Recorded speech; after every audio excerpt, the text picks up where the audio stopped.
දන්නවද ලංකාවේ ඉරේලිය බැටරි වල ගබඩා කරන්න යනවා කියලා. ශ්‍රී ලංකා බලශක්ති ඉතිහාසයේ දැවැන්තම සහ විප්ලවීය හැරවුම් ලක්ෂ්‍ය සනිටුහන් කරමින් මෙරට ප්‍රථම වාණිජ මට්ටමේ බැටරි බලශක්ති ගබඩා පද්ධතියේ පළමු මෙගාවොට් 20ක ධාරිතාවය පසුගියදා මෙරට සතු වුණා. මේ පද්ධතිය ප්‍රධානම කාර්යය වෙන්නේ දහවල් කාලයේ සූර්ය බලයෙන් ජනනය වන විදුලිය මහා පරිමාණයෙන් ගබඩාකර තබා ගැනීම. රුපියල් බිලියන 40ක අති දැවැන්ත ආයෝජනයකින් ක්‍රියාත්මක වන මෙම ජාතික ව්‍යාපෘතිය පුනර්ජනනීය බලශක්තියෙන් රට ස්වයං පෝෂිත කිරීමේ අපගේ ජාතික ඉලක්කය කරා යන ගමනේ සැබවින්ම සුවිශේෂීව සන්දිස්ථානයක්. බැලූ බැල්මට මේ වරායට ආපු තවත් එක කන්ටේනර් තොගයක් වගේ පෙනුනත් ඉදිරි මාස කිහිපය තුළ ලංකාවේ විදුලි අර්බුදයට සහ විදුලි බිලට මේ හරහා ලෝක මට්ටමේ තාක්ෂණික විසඳුම් ලැබේවි කියලා අපේක්ෂා කරන්න පුළුවන්. දිගු කාලයක් තිස්සේ ශ්‍රී ලංකාවේ ජාතික විදුලි බල පද්ධතිය මුහුණ දුන් ප්‍රධානම අභියෝගයක් වූයේ පුනර්ජනනීය බලශක්ති උත්පාදනයේ පවතින අස්ථාවරත්වය සහ උපරිම විදුලි ඉල්ලුම පවතින රාත්‍රී කාලයේදී ඇතිවන විචල්යන් කළමනාකරණය කිරීම. සූර්ය බලශක්තිය උපදින්නේ දවල්ට විතරයි. සුළං බලශක්තිය ලැබෙන්නේ සුළඟ තියෙන වෙලාවට විතරයි. හැබැයි ලංකාවේ මිනිස්සු වැඩිපුරම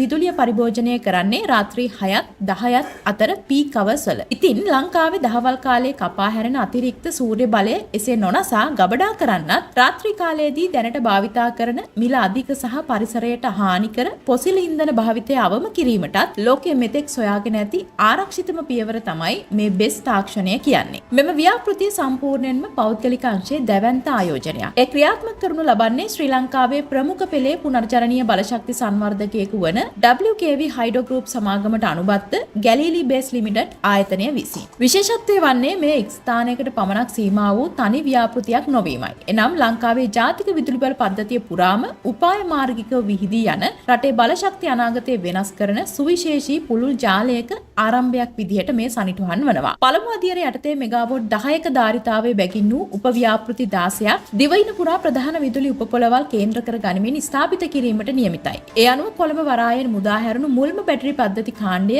ව්‍යාපෘති ආරම්භයේ සනිටුහන් කරමින් ඉදිරි මාස කිහිපය තුළ ගාල්ල මාතර උපපොළවල් වෙත සම්බන්ධ කෙරෙනවා. එමගින් ජාතික පද්ධති ක්‍රියාකරු වෙත විශාල සහයෝගයක් ලැබෙනු ඇතැයි අපේක්ෂා කෙරෙනවා. පළමු අදියර යටතේ ඉදිරියේදී මෙම අති නූතන තාක්ෂණය දිවයින පුරා ව්‍යාප්ත කිරීමට සියලු කටයුතු සූදානම් කර ඇති බවයි වාර්තා වන්නේ. ඒ අනුව බස්නාහිර සහ දකුණු පළාත් කේන්ද්‍ර කර ගනිමින් පන්නිපිටිය, හොරණ, කොස්ගම, පානදුර, අම්බලන්ගොඩ සහ හම්බන්තොට යන ප්‍රදේශවලත් මධ්‍යම වයඹ සහ සබරගමු කලාපය තුල ඇති කිරිබත් කුඹුර, කුරුණෑගල, බෝලවත්ත, මාදම්පේ සහ පන්නල යන ප්‍රධාන උපපොළවල් වෙතත් මෙම බැටරි පද්ධති සම්බන්ධ කෙරෙනවා. මීට අමතරව උතුරු සහ නැගෙනහිර පළාත් නියෝජනය කරමින් චුන්නාකම්, කිලිනොච්චි සහ අම්පාර ප්‍රදේශවලටත් ඌව සහ උතුරු මැද කලාපීය පද්ධති ශක්තිමත් කරමින් මහියංගනය සහ මොනරාකල යන උපපොළවල් වෙතටත් ඉදිරි කාලයේදී මෙම තාක්ෂණය අති සාර්ථකව ව්‍යාප්ත කිරීමට සැලසුම් කර තිබෙනවා. රාජ්‍ය සහ පෞද්ගලික අංශයේ සාර්ථක ඒකාබද්ධ ක්‍රියාවලියක ප්‍රතිඵලයක් වන මෙම ව්‍යාපෘතිය තාක්ෂණික වශයෙන් මෙරට බලශක්ති ඉතිහාසයේ සැබෑ විප්ලවයක් ලෙස හඳුන්වන්න පුළුවන්. ඉතින් රටේ බලශක්ති අනාගතය වෙනස් කරන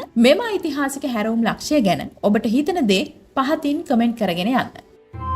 ජපන් භාෂාව මුල සිට සරලව සුන්දර ජපානී ජීවත් වීමට කැමති ඔබ සඳහාම ජපන් භාෂාව පිළිබඳ සාහිත්‍යපත් පාඨමාලාව අති දක්ෂ සුදුසුකම්ලත් ආචාර්ය මණ්ඩලයක් විසින් මඟ පෙන්වන දිවයිනේ එකම ජපන් භාෂා පාඨමාලාව අප හා සම්බන්ධ වන ඔබ සැමට ජපානයට වීසා ලබා ගැනීම සඳහා උපදේශනය සහ මඟ පෙන්වීම නොමිලේ. දැන්ම ලියාපදිංචි වන්න අපට කතා කරන්න Institute of Modern Language Colombo